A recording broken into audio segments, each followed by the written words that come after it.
It was the end of 12th grade in Regina, Saskatchewan. One evening, after a few drinks in a friend's garage, we began talking about Fort San, an old place where sick people stayed long ago. People said it was haunted, but some of us didn't believe it.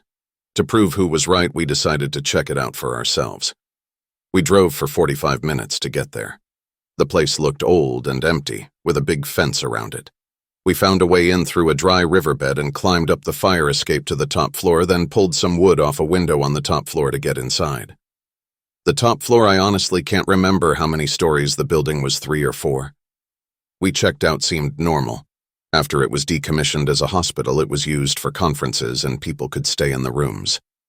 The first few floors had nothing, just old beds and rooms that were emptied or gone through. As we used the interior stairwell, we opened doors carefully, using chairs to make sure they wouldn't lock behind us. At this time, the skeptics were laughing at the whole situation, at how anyone could be scared of this place. My one friend, feeling desperate, I think, told us about the basement being the place where they would cremate the children that died of tuberculosis. So down we went.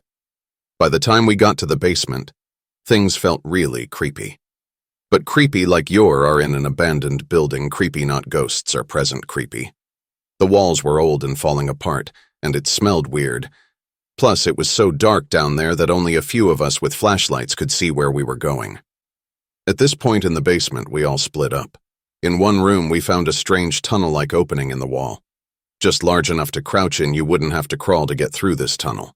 But you couldn't stand upright either. Just then, I realized I was standing in something wet on the floor. Shining a light on it, I saw it was blood. We called all the other guys to come over. I assumed one of my friends got hurt breaking glass or something and wanted to make a scene. When everyone gathered, none of us was hurt, and we all got a little uneasy feeling, and you could tell people were ready to leave.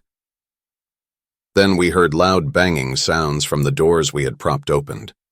They had slammed shut. And looking down the tunnel, we saw moving shadows. We debate to this day what we saw, but it looked like kids' shadows running past the opening at the far end. Freaked out, we ran to get out. We were able to get up the stairs to the main floor because we didn't go through any doors. But the chair we put in front of the other door was gone, and the door was shut tight. We found a window, kicked out the wood covering it, and ran to our car as fast as we could. To this day, my friends and I can't agree on what happened.